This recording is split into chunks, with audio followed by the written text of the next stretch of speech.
नमस्कार, मैं हूं प्रवीण दुबे। इन दिनों आप धर्म से जुड़े एक बड़े विवाद को देख और सुन रहे होंगे।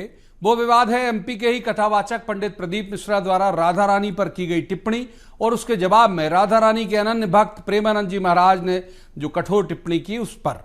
उन्होंने पंडित मिश्रा के ज्ञान पर न केवल सवाल उठाए बल्कि उन्हें चापलूसों से घिरा हुआ भी कहा।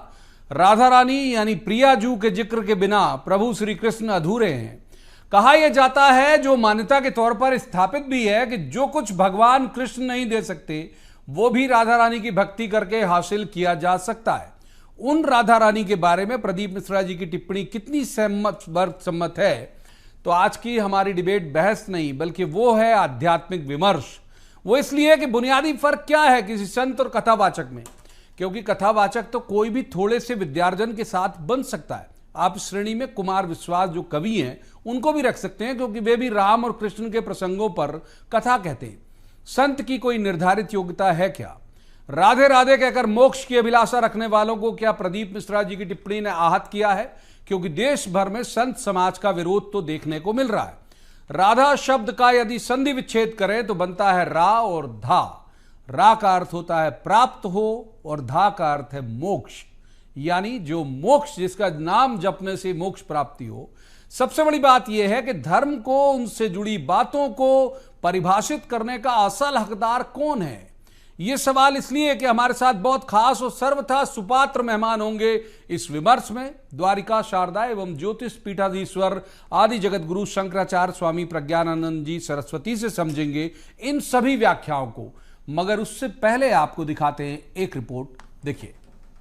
रहा है, पढ़ाई करने जा रहा है और पास नहीं हो रहा है, या उसको आपको लग रहा है इसने पढ़ाई नहीं करी, पास नहीं होगा, तो शहद, बेलपत्री की बीच वाली पत्ती पर शहद लगा लीजिए और शंकर भगवान के शिवलिंग पर जाकर उसको बच्चे के हाथ से चिपकवा दीजिए। बच्चे ने भले पढ़ाई नहीं करी हो पूरी साल, पर बच्चा उस सब्जेक्ट में जिस दिन वो बेलपत्री चिपका कर आएगा उस दिन उस सब्जेक्ट में बच्चा पास होकर ही रहेगा।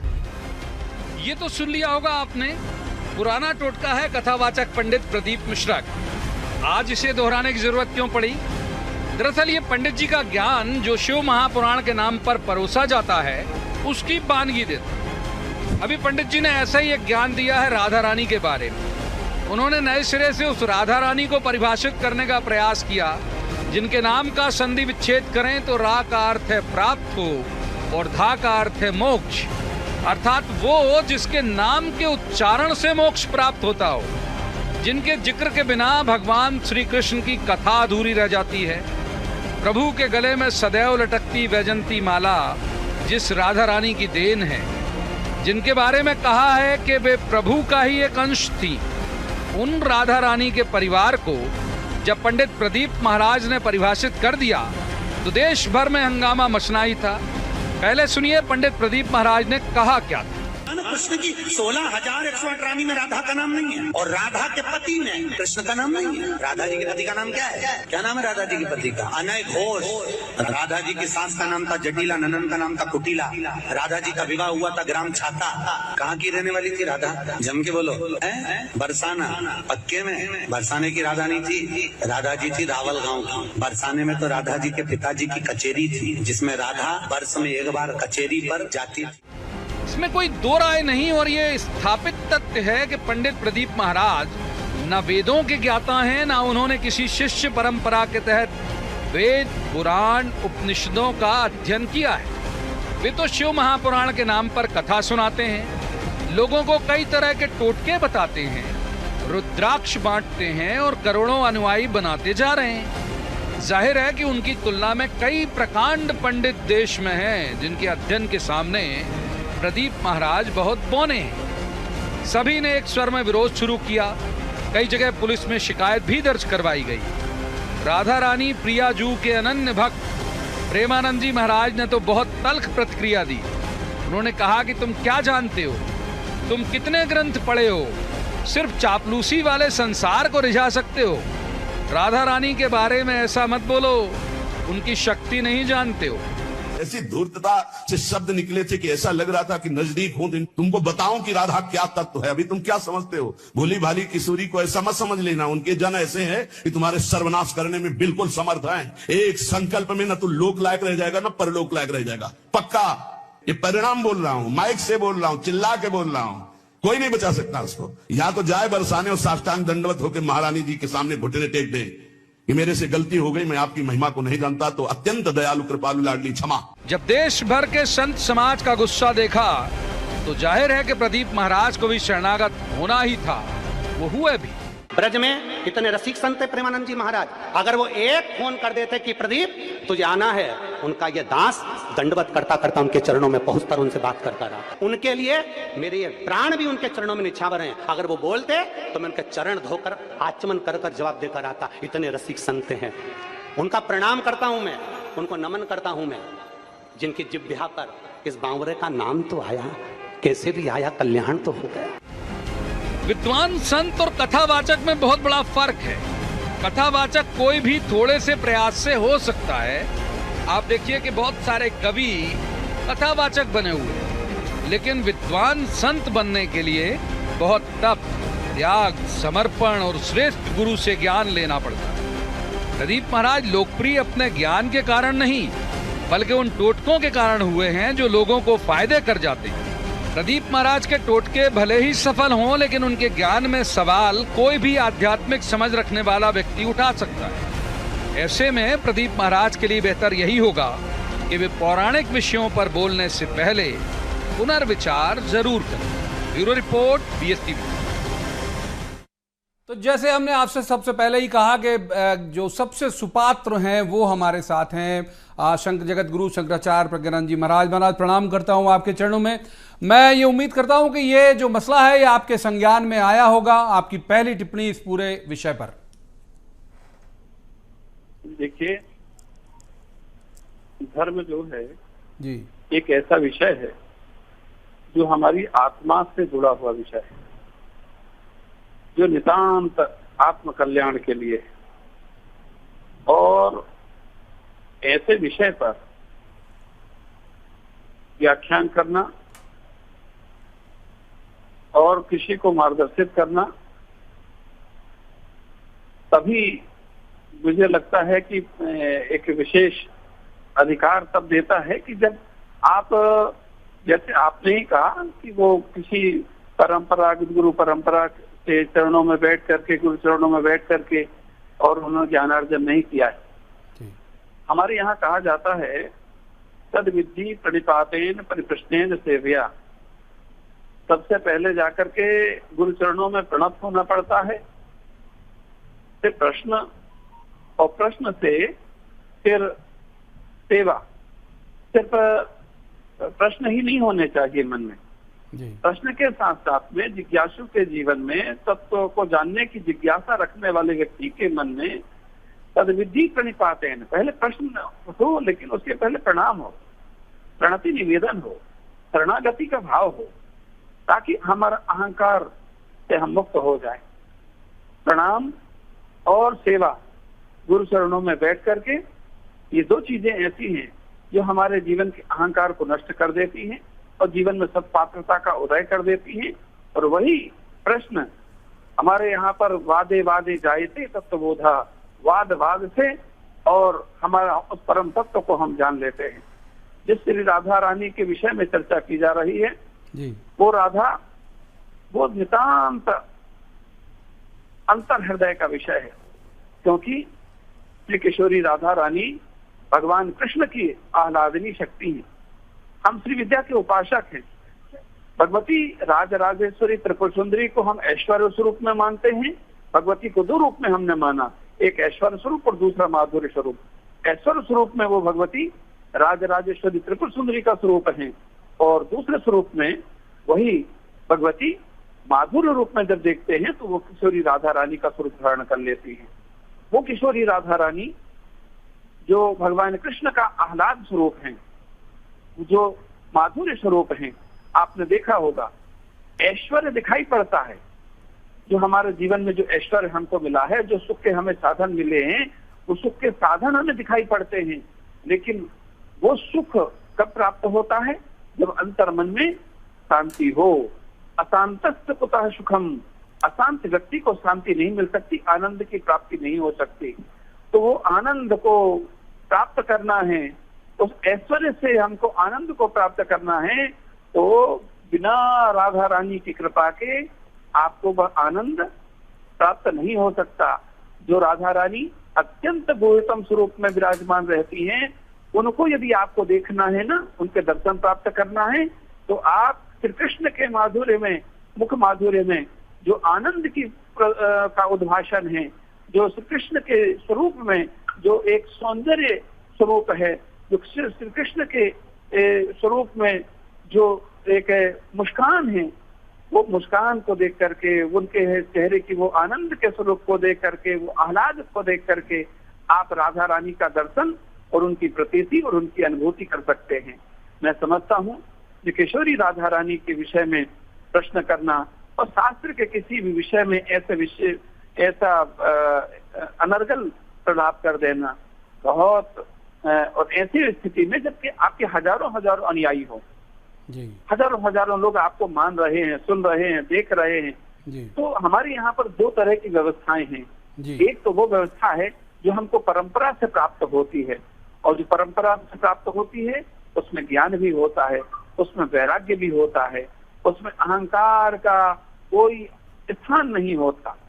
और एक व्यवस्था वो होती है जो प्रचार तंत्र के द्वारा प्राप्त हो जाती है, जो एक प्रोपेगेंडा कर करके और एक भीड़ को एकत्रित कर लेना।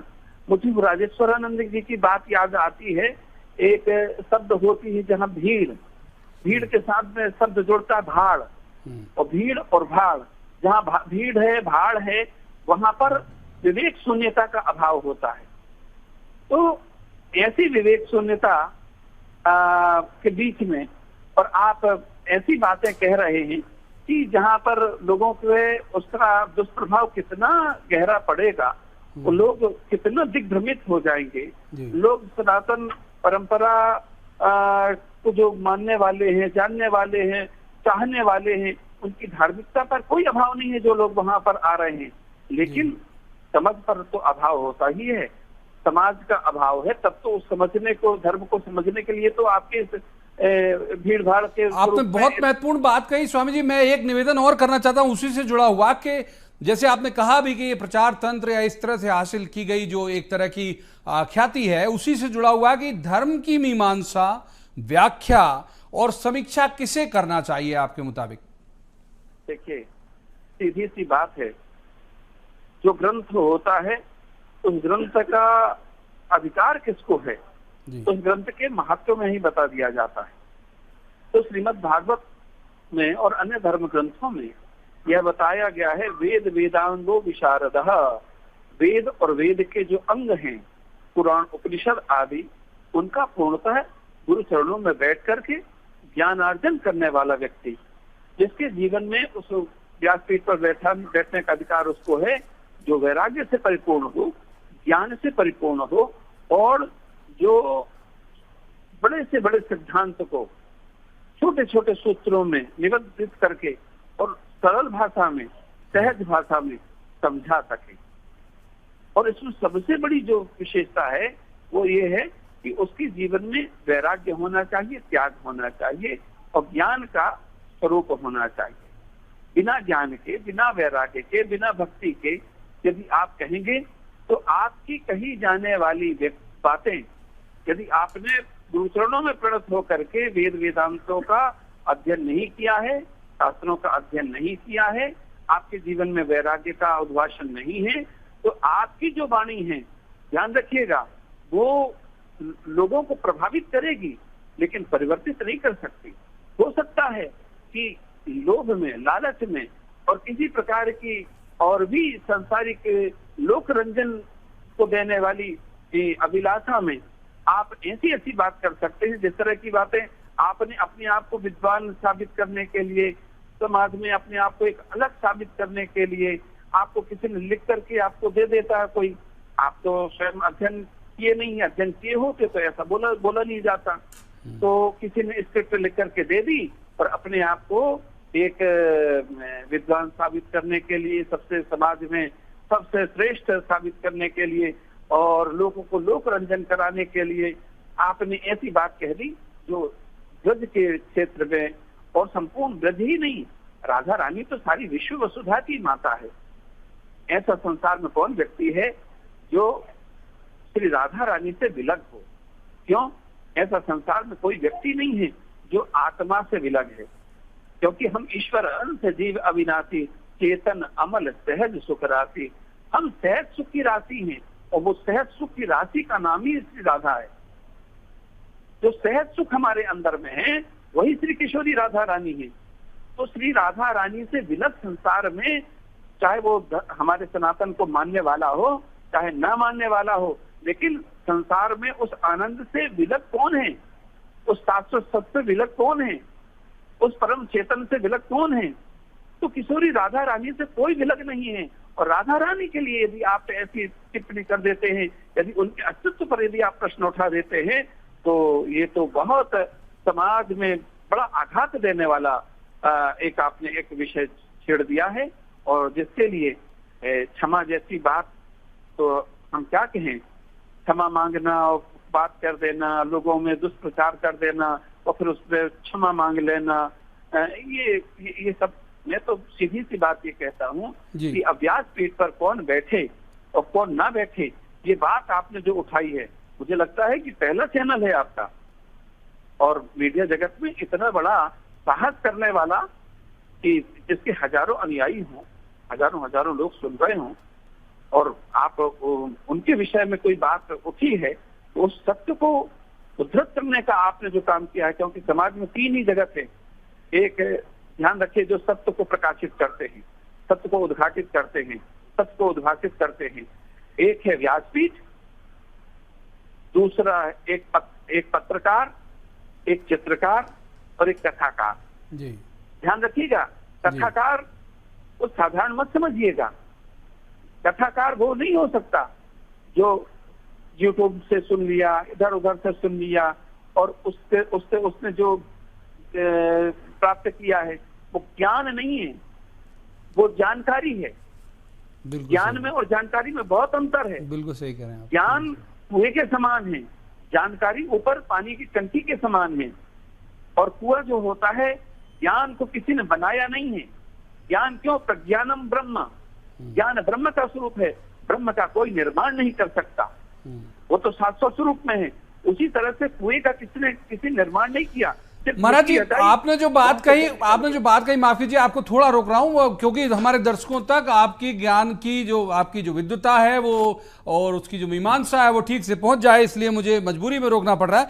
मैं ये कह रहा हूं कि जो आपने बात की कि भाई वो पुराने दौर में चलता भी था, आप तक भी वो परंपरा है कि भाई जो वेदांग उपनिषद पुराण कंठस्थ किए लोग हैं वो ही धर्म की व्याख्या करते थे। इन दिनों आप देख रहे होंगे या आप तक पहुंच रही होंगी खबरें, अगर आप नहीं देख पाते हैं, कि ये पैदा होते जा रही है पौध बहुत ज्यादा, और वो आच्छादित कर लेती है शंकराचार्यों को, वो आच्छादित कर लेती है उन प्रकांड पंडितों को जिनके पास वाकई इस पर बोलने का साधिकार है।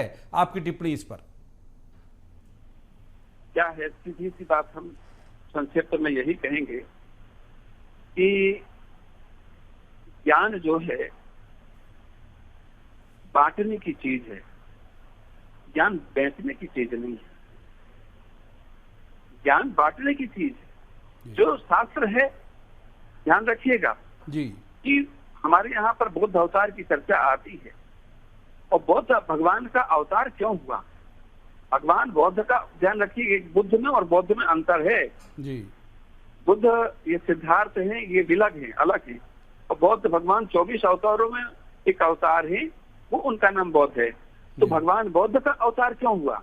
बौद्ध का अवतार इसीलिए हुआ था कि कुछ ऐसे लोग थे जिन्होंने वेद शास्त्रों पर अपना अधिकार प्राप्त कर लिया था, और वेद शास्त्रों पर अधिकार प्राप्त करके उस वेद शास्त्र का स्वहित के लिए, स्वकल्याण के लिए कार्य करने लगे थे।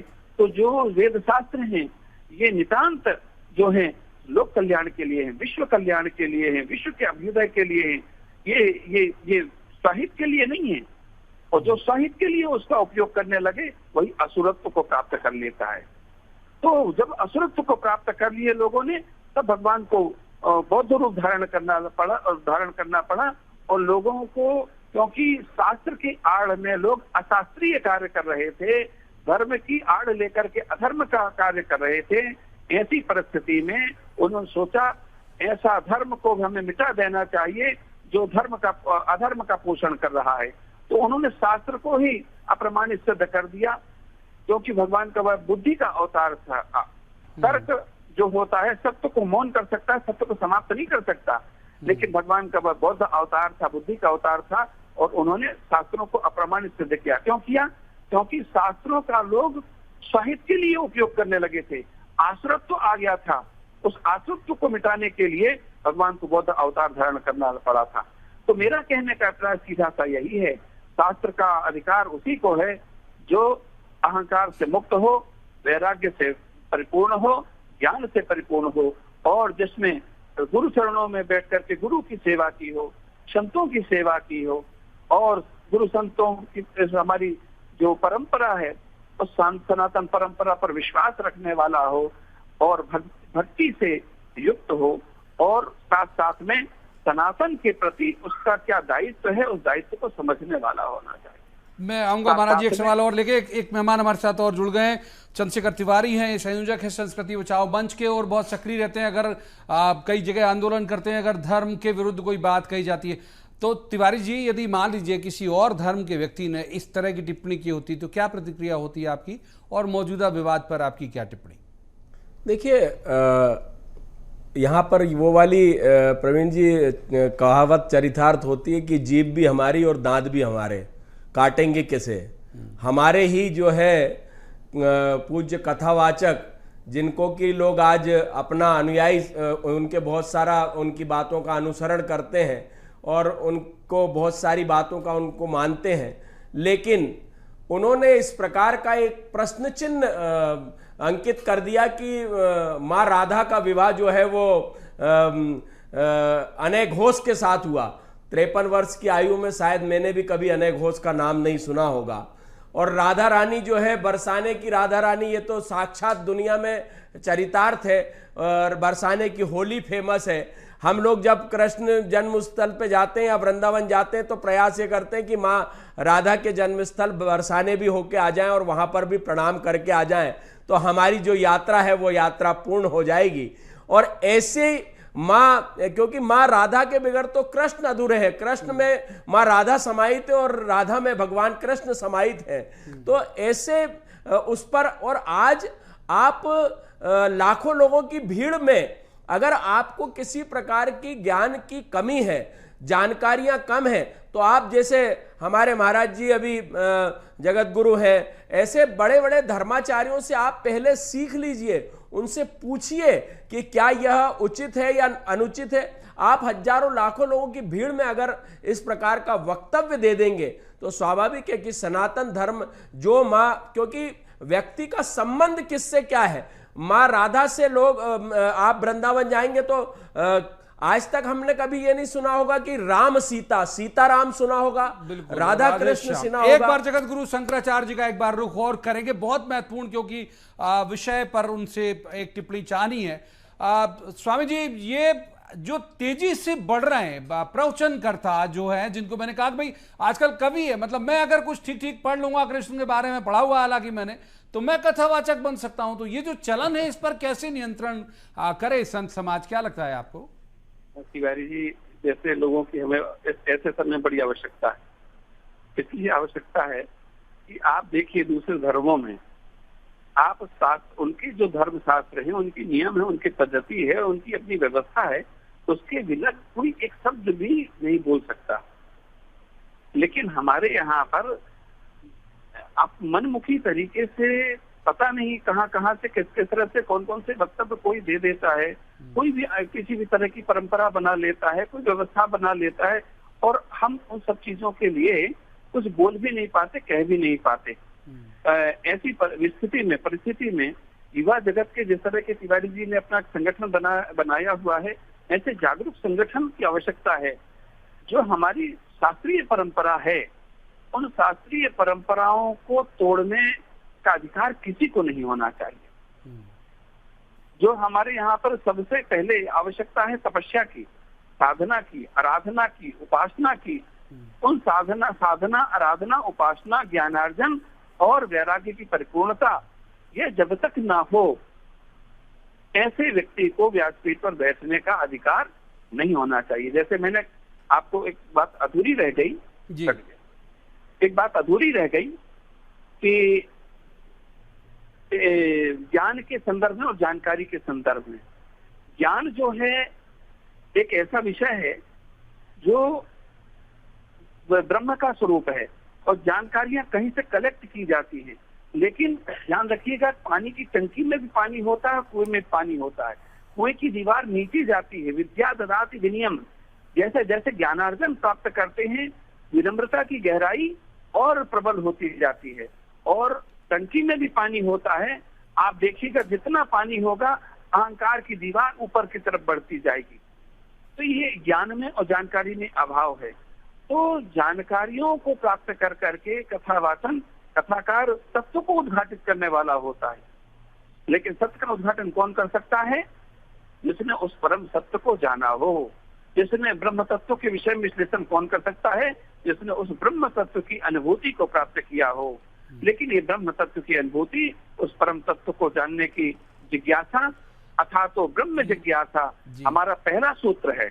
महाराज जी माफ कीजिए, वक्त इजाजत नहीं देता इससे आगे जाने की। सबसे पहले तो आपका बहुत बहुत सादर धन्यवाद जो आप इस चर्चा में शामिल हुए और जो हमारे जितने भी दर्शक हैं उनका आपकी विद्वता का उन्होंने लाभ लिया होगा, उन्हें चीजें समझ में आई होंगी। बहुत महत्वपूर्ण बात कही, बहुत शुक्रिया आपका भी, बहुत शुक्रिया चंद्रशेखर तिवारी जी का भी। बहुत महत्वपूर्ण बात कही जगत गुरु शंकराचार्य जी ने। उन्होंने कहा कि भाई राधा जी जो है वो माधुर्य का स्वरूप है, उन्हें आप समझेंगे तब जब आपके अंतर्मन में शांति होगी। और एक और बात ये कि आप अगर इस तरह से अनुयायियों के सामने इस तरह का प्रवचन देंगे तो प्रभावित कर सकते हैं, परिवर्तित नहीं कर पाएंगे। बहुत महत्वपूर्ण बात उन्होंने कही।